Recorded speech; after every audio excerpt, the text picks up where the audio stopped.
In this episode of Profiles in Badassery, I talked to Sharicka Long-O'Neil, a black belt in Brazilian Jiu Jitsu, 7-time Master Worlds IBJJF Champion, and Girls and Gis ambassador out of Denver, Colorado.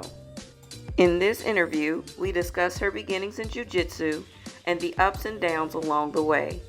At the end, she gives advice to the ladies coming up through the ranks, as well as advice for us upper belts. Now let's get it started.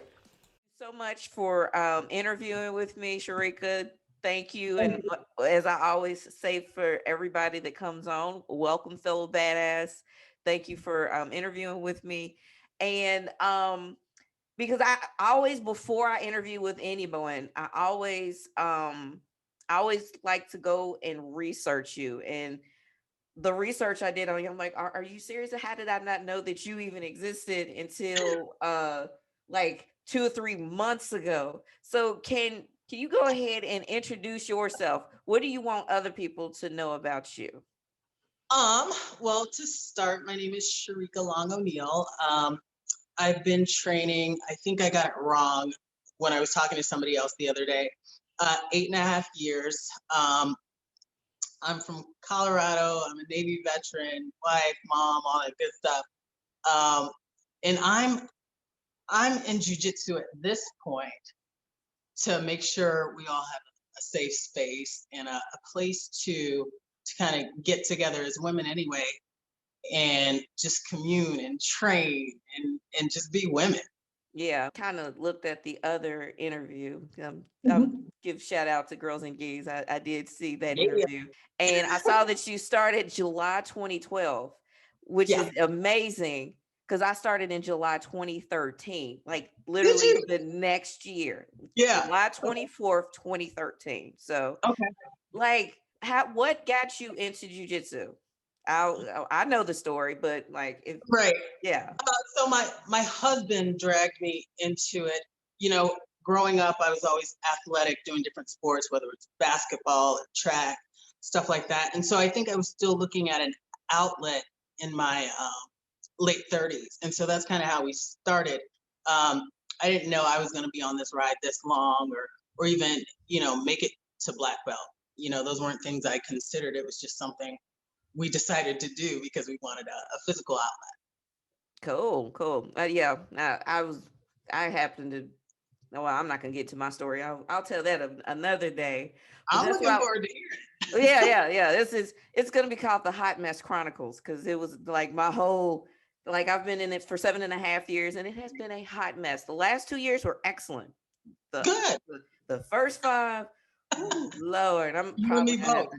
Yeah, I'm like, Lord. Anyways, because I looked at yours and you said when did you realize that jujitsu was for you? When is that moment it just clicked? You was like, "Ooh, this is great." Um,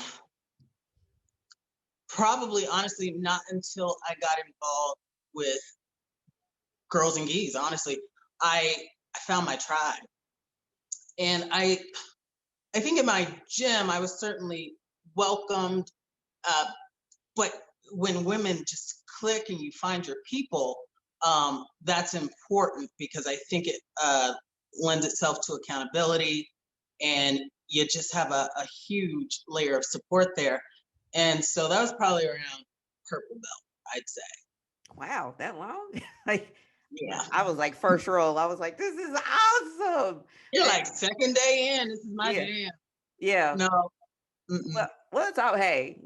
When you get that click, it's always a good thing. Now, what I Yeah. noticed also when I did my research about you is that you are a prolific like competitor. Like you got in 2012. Mhm. You when did you really start competing? Because the first one I have was like 2014. So I'm It like, was 2014. I did some local tournaments, Fight to Win.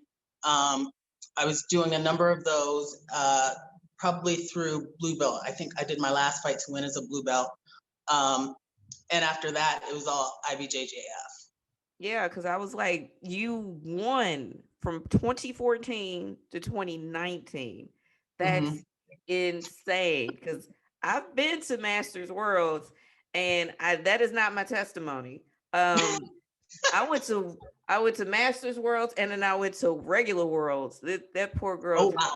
oh Lord, she handed me my butt cheeks. Just here you go. You don't need them. I don't That need. that happens. It keeps us Yeah, humble. yeah. I got a lot of humbling, but I said, why do we not know about you? Like you went 7 years in a row, and I had never heard. Did you rank? Are you ranked in IBJJF? I was probably one or two all the way through brown belt. I think when I got rid of my brown belt, I was two, two or three. Um, but I'm certainly not ranked at black because I had one tournament. I got my ass kicked. So there's that. Um, but yeah, I've always been driven. I think after I won Master Worlds at blue belt, my first one, I felt like such a phony. I'm like, and we kind of fell down. I ended up on top. I didn't know what I was doing. And then probably around purple belt, it clicked, and I'm like, well, I can do this. Um, I was always driven. I wanted to be number one. I was always looking at the ranking, trying to figure out how can I be number one. And I think it was just important to me to be able to say that I achieved something. Um, and so that's always just been a goal. Every year our team would take a huge number of people to Master Worlds, and we would hope to, snag up all the gold medals. And since 14, we started in 14, and then the team that would travel to Master Worlds, it just grew exponentially. And so we go there as a team and we do really well. So I feel like, the energy, you've been at Master Worlds, so that energy there is kind of exciting. You don't know who in the room can kick your ass. Yeah. And so I just love that energy, though I'm kind of slowing down on IBJJF, but in the past, the energy, it's always been great. I enjoyed the journey to get there. All the tough training, it was good. What is the mindset that you go in with? Like, number one, how do you prepare? And then how do you execute what you've prepared? Um, Honestly, I gotta say, our coach, the way he had competition classes set up, he would call you out, just, hey, you are going against so and so. And I get this anxiety, the same anxiety that I would get during competition. And so going out to something like Master Worlds, I'm like, oh, I've been here before. So we have a huge women's team. Those girls are really just trying to take your head off. And so especially when we're in competition mode and we're in a camp, you have to come in ready. I would show up to the gym. I would be sick to my stomach, like, oh my God, these girls are gonna try to kill me. But that made the competition so much easier, and I get so much anxiety signing up for tournaments. When I get in the door, I'm like, get me the hell out of here. I don't want to be here. And so it's kind of a negative energy for me, honestly. Um, but as soon as I hit that mat, it clicks. And I'm like, I am the baddest bitch in here, unless somebody proves me wrong. And some people prove me wrong, but I go in with that mindset like they didn't work harder than me, they don't want it more than me. And I think that saves the day for me because at the deep part of my brain, I'm like, get me out of here. But when I'm there, I'm like, it's me or you, and I am walking out victorious. And so that has been my mindset with competition. I get in the door and I'm like, oh God, why am I here? Get on the mat, I'm like, let's do this. And I'm not always successful. Sometimes people hand me my ass, and I'm okay with that. But I'm in that mindset that until you've beaten me, I'm still winning. Yeah. It works for me. I don't know if it's healthy, but it works for me. It's healthy if you bring home. Hey, if you bring home some hardware, I'm guessing it's healthy enough. Yeah, I'll take that. Like, now, you were saying something at the beginning that your husband and your husband started at one gym, and you were like, quote unquote, "Oh hell no," and I get that. What exactly about that gym that you saw that you were like, oh no, no, no, no. We're not doing Um, that. sure. The guy that was doing the intro was like, yeah, you got to pay for water. We don't have like a water dispenser or a fountain you can use. You got to pay for water. Oh, you got to pay for a gi. Oh, you can't actually roll until you've reached this milestone. And we're like looking at each other like, this ain't the place. Yeah. Um, and that was it. It just didn't feel good. I understand that people are in BJJ academies at the end of the day to make money. But when that is the end all be all, I think you can lose people, you can lose customers because you got to be passionate about the sport, passionate about your students. I think you can get so big where they're just numbers. You don't actually care about those people. And I think in the Brazilian Jiu Jitsu community, you have to have that component to be able to thrive and have not just thrive, but to also have a good rapport with other gyms in your community as well. And I this gym that we first looked at, I think they lost that. Yeah. It sounds like a very much nickeling and diming of you. As soon as you come in, Yeah, you oh, you want to take that second breath? You gotta pay an extra 50 cents for the next breath. exactly. Like, You no. know, for me, if it's any gym that you got to wear a certain gi, you can only wear certain colors. That's not the gym for me. I'm Yeah. not going to be paying for a service, and you're going to tell me where I need to be and when I need to be there. You know, Yeah. and a lot of gyms they kind of lose that. You know, and I also won't visit a gym where it's like, oh, you can only wear a certain color. That's also not the gym for me. Yeah. I'm still in the process of buying a white gi just so I can visit gyms because I don't Yeah, buy I'm white not trying to go gi. there. I don't understand why any woman on the face of the earth that still has a cycle will buy a white gi. Like that's asking for For asking real, you're asking for very embarrassing time. you got that right. I had one time and I was like, nope, we will not. I will That was not it. another white gi. All of my gis are black or blue. Exactly. Yeah. And our gym is um they're not so caught up on customs and traditions. They want you to show up and be great at jujitsu. They want you to be good people. And you know, I got pink gis, all sorts of colors. People are tie dyeing their gis. And I think at the end of the day, what does it really matter what color that gi is? I understand IBJJF and all these other tournaments, they have their rules, which is fine. But when you're just training at a gym, just make sure that thing is clean. Yeah, just don't stink. That's all we ask. Don't Exactly. stink. That's like don't. Ooh, Lord, I have flashbacks. Sorry, but um, but like because you keep saying about your gym, your gym, your gym. Now, I'm very the whole reason that I started this is because of some of my gym experiences. Now, Yeah. here's the question I have for you. You're talking Uh-oh. about your gym because you obviously love that place. What qualities of that gym would you say for other women to look out for whenever they are going out to find a new gym? So what I are would the things say they should look for? I would say look for a strong female presence. Um, my gym is very welcoming to all different walks of life, and that's something I really do appreciate about our gym. You know, you're not gonna find these people with hangups about somebody's sexuality or skin color, you know, that kind of stuff. Um, find a gym that's got a good reputation because the community is small and people talk. So if you hear negative things, take it to heart and don't go. Um, I am somebody who will be very honest if people are asking me my opinions on gyms.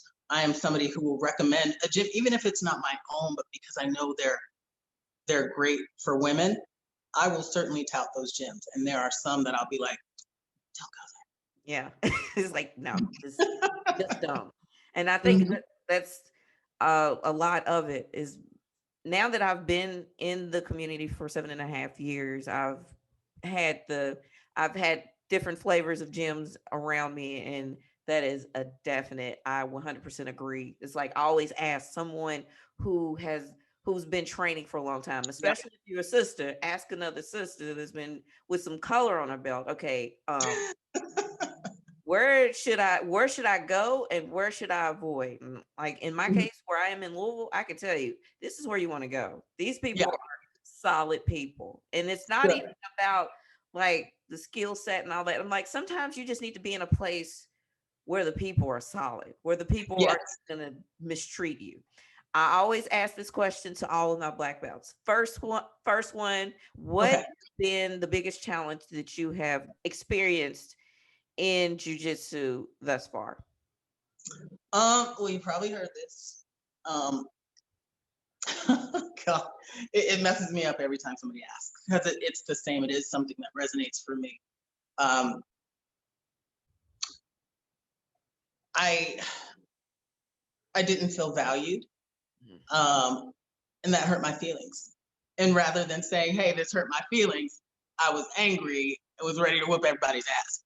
Um, and so Hey, I I get it. would just, I 100% understand. It's like yeah, everybody and just so died. today I can tell you I mishandled that. I absolutely did.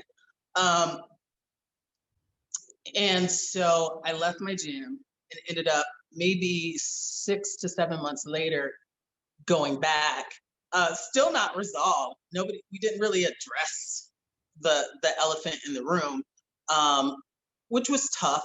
But I think I'm at a place to where I feel okay with what I have, and I shouldn't put too much stock in what I think somebody thinks about. Yeah.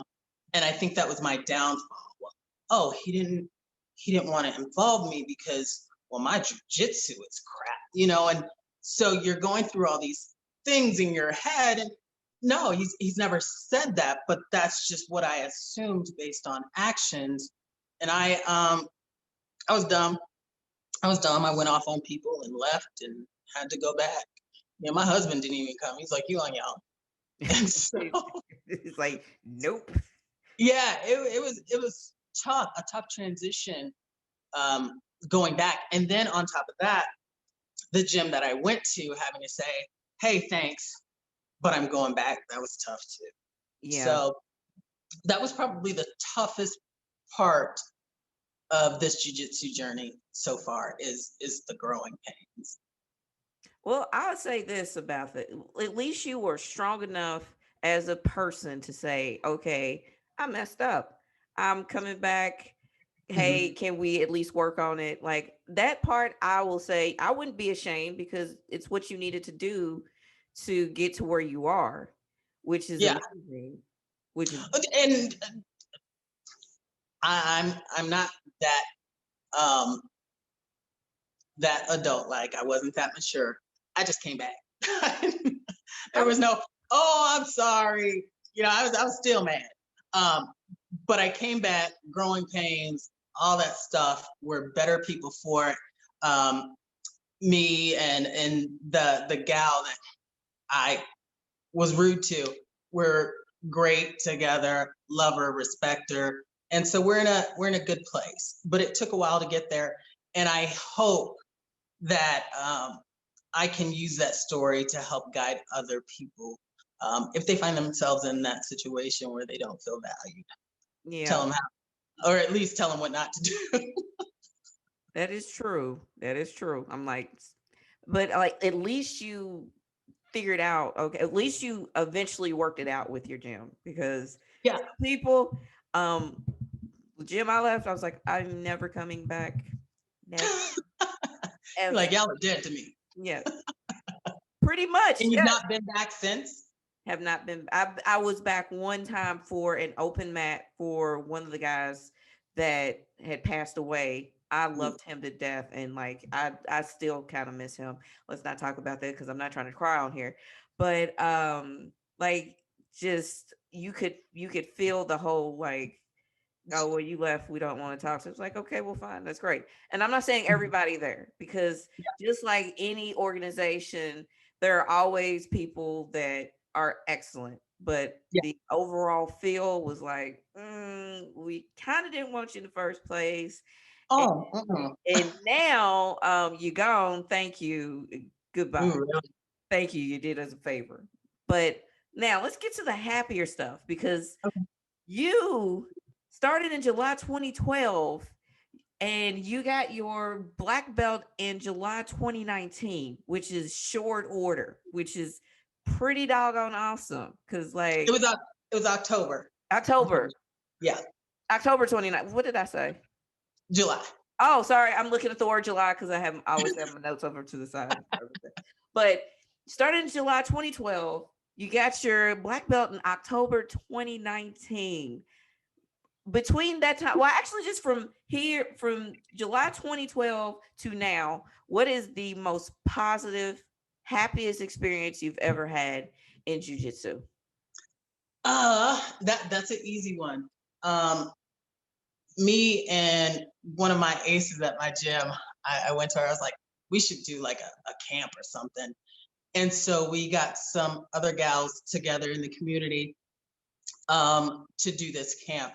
The idea was to make it not for profit. We're not a nonprofit, but there was no money coming back to us. We were going to do this for the passion of the sport in hopes of making it cost effective so that more women would be able to go.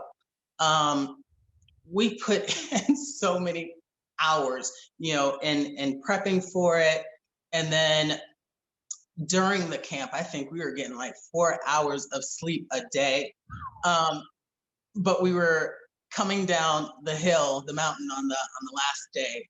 And I was just so overwhelmed at the amount of success that we had, that we expanded and increased our tribe with these beautiful women that just wanted to learn from each other and learn about each other. And it just felt so good. So I'm like calling these girls. I'm like, can you believe we did that? And I am crying like a little bitch going down this hill. Sorry. Just caught me off guard. Oh my God, this is amazing. I'm supposed to be tough and all this stuff. And I'm like, we did that. And it was the best feeling. Those girls who attended the camp, I'd ride for any one of them.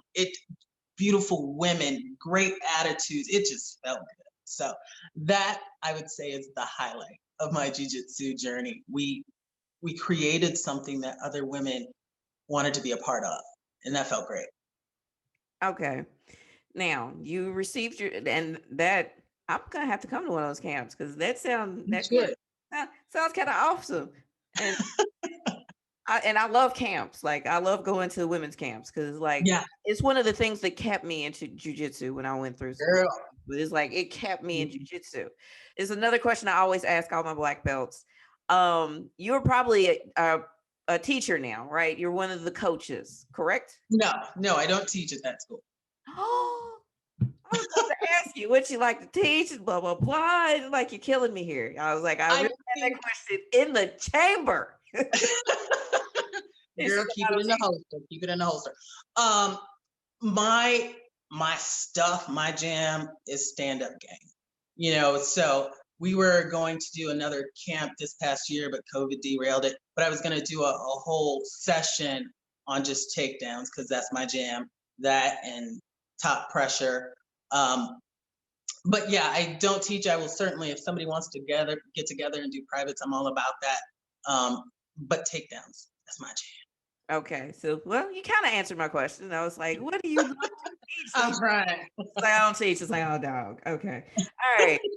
But now the only question I have, and I hate this is so short because I feel like I have so many other questions. One of these days I might just interview you again because I was like, maybe I forgot this question. If there's anything that I did not ask, because if there's something that I did not ask or did not address, what is in your heart? What is it something that you want to address to women, particularly Black women, but just women in general that are starting out or just kind of like white belt, blue belt, just starting in martial arts? I would say trust your gut. That is uber important to me. Additionally, we have an issue with sexual assault in jiu-jitsu. That is uber important to me. And so my message would be more for upper belts, colored belts. Protect those women coming in the gym. Help them to avoid the pitfalls that maybe somebody wasn't there to help you avoid. Let them know that they have an ear, because what I've seen is that women new to jiu-jitsu, they don't necessarily know that they have somebody they can vent to without it being spread all over the gym. And so when you see a new person in your gym, a new woman in particular, reach out to them, give them your phone number, let them know if they have any questions at all, you will be there. I think that's something that women don't get a lot of. Most of these gyms are run by men. And so what I would like to see gym owners do is, you got a new woman coming in the gym. Hey, these are upper belts. If you have any issues, here's their numbers. Understand that they can go to them for anything jiu-jitsu related. Even if it's not, if they just need a sounding board, be that. And I think that is how you'll grow your women's team and your tribe. Protect these women. That is uber important to me. I cannot stress it enough. I am so frustrated with this community at how if it's not happening to us, it is not our problem.